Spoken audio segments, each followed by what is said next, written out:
रामगढ़ के एक छोटे से गांव में दो सहेलियां रहती थी जिनका नाम टीना और मीना था। टीना बहुत ही सुंदर और अमीर लड़की थी। उसके पास पैसे से लेकर धन दौलत तक कोई भी कमी नहीं थी। उसके पिताजी गांव के मुखिया थे। वहीं दूसरी तरफ मीना एक गरीब परिवार की लड़की थी। मीना के पिताजी मुखिया के पास काम करते थे और जैसे तैसे अपना घर चलाया करते थे और मीना को पढ़ाया करते थे। मीना के जन्म के समय ही उसकी माँ उसे छोड़कर चल बसी थी। तब से मीना अपने पिता के साथ अकेली रह रही थी। टीना और मीना की बहुत अच्छी दोस्ती थी, लेकिन टीना हमेशा मीना को अपनी दौलत का रुतबा दिखाया करती थी, जिसे देखकर मीना कभी कभी मायूस भी हो जाया करती। वहीं दूसरी तरफ उनके गांव में एक जादुई जंगल था, जिसमें जो भी जाता वो वापस लौट कर नहीं आया करता। एक दिन टीना मीना से कहती है, अरे यार मीना, ये देख, ये एक जादुई जंगल है। मैंने सुना है इसके अंदर जो भी जाता है वो वापस नहीं आता। तो क्यों ना आज हम दोनों इस राज का पता लगाने इस जंगल के अंदर चले। अरे नहीं नहीं टीना, तुम्हें पता है ना, अंदर जाने के बाद हम भी वापस नहीं आ पाएंगे, तो हमें अंदर नहीं जाना चाहिए। अरे टीना, तुम इतना क्यों डर रही हो यार? तुम्हें तो पता है ना मेरे पिताजी मुखिया है। अगर मैं उन्हें नहीं मिली तो पूरा जंगल उखाड़ फेंकेंगे वो। तुम चिंता मत करो, चुपचाप मेरे साथ अंदर चलो। टीना की बात सुनकर मीना उसकी बातों में आ जाती है और वो दोनों जादुई जंगल के अंदर चले जाते हैं। जंगल में चलते चलते उन्हें अचानक से दो रास्ते दिखाई देते हैं, जिसे देखकर वो दोनों वहीं रुक जाते हैं। अरे मीना, यहाँ तो दो रास्ते हैं यार, अब हमें कौन से रास्ते पे जाना चाहिए? टीना इतना सोच ही रही होती है, इतने में वहाँ पर एक जादूगरनी आती है और उससे कहती है, ये दो रास्ते हैं, इनमें से एक रास्ता अच्छाई की तरफ और दूसरा रास्ता बुराई की तरफ जाता है। अच्छाई वाला रास्ता तुम्हें एक बूढ़ी औरत से मिलवाएगा जो तुम्हें बहुत अच्छा अच्छा ज्ञान देंगी, और बुराई का रास्ता तुम्हें एक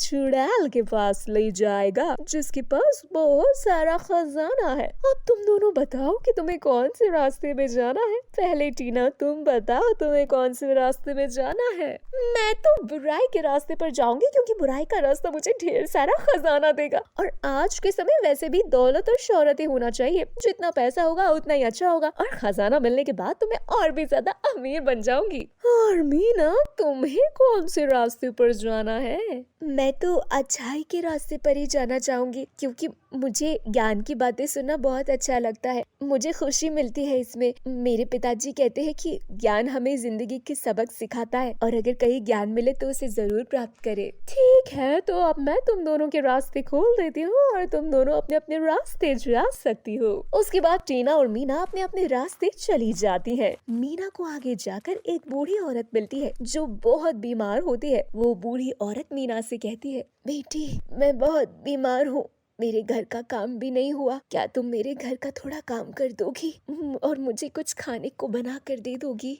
हाँ अम्मा, मैं आपके घर का काम अभी कर देती हूँ और कुछ बना के भी दे देती हूँ। ये कहकर मीना बिना संकोच के घर का सारा काम कर देती है और उस बूढ़ी औरत को खाना बना कर दे देती है। उसके बाद मीना उस बूढ़ी औरत को कुछ जड़ी बूटियों की दवाई देती है, जिससे वो बूढ़ी औरत ठीक होने लगती है। उसके बाद वो बूढ़ी औरत उसे ढेर सारी ज्ञान की बातें बताने लगती है। वहीं दूसरी तरफ टीना को रास्ते में चलते चलते एक भयानक चुड़ैल दिखाई देती है, जिसका एक पैर लंगड़ा और एक आंख फूटी हुई थी। वो टीना से कहती है, अरे वाह, आ गई तुम। मैं जानती थी कि तुम यहाँ खजाने के लिए आई हो। खजाना इस जमीन के नीचे खड़ा है, क्या तुम खजाना लेना चाहती हो?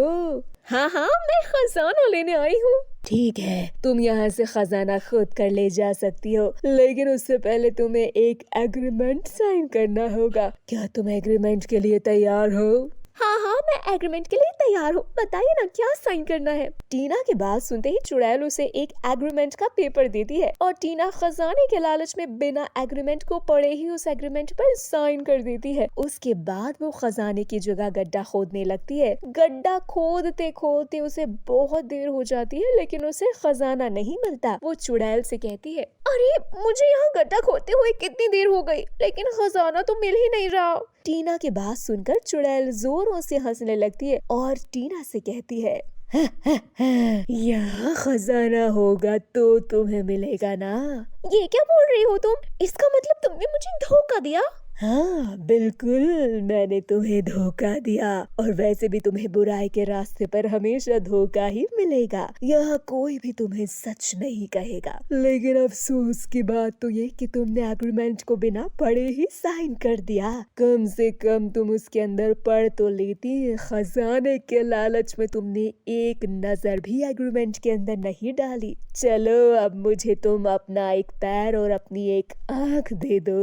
अरे पागल हो क्या तुम? तुम्हें अपनी एक आंख और अपना एक पैर क्यों दूं? तुम्हें देना ही पड़ेगा क्योंकि तुमने मेरा एग्रीमेंट साइन किया था। लेकिन तुमने मुझे पहले तो एक बार भी नहीं बोला कि एग्रीमेंट के अंदर ऐसा कुछ लिखा है। ये तो बहुत बड़ा धोखा है। टीना ये सब कह रही थी, इतने में चुड़ैल ने उसकी एक आंख और एक पैर निकाल लिया, जिससे टीना एक आंख से अंधी और एक पैर से लंगड़ी हो गई। देखा, तुम्हारे लालच ने आज तुम्हें कहीं का नहीं छोड़ा। ये कहकर चुड़ैल वहाँ से चली जाती है। उसके बाद टीना और मीना वापस अपने अपने रास्ते से बाहर आ जाती है। जब मीना अपने रास्ते से बाहर आती है तो वो बहुत सुंदर दिखती है। उसकी खूबसूरती में चार चांद लग जाते हैं। वहीं दूसरी तरफ जब टीना अपने रास्ते से बाहर आती है तो वो पहले से भी कहीं ज्यादा बदसूरत, अंधी और लंगड़ी हो जाती है।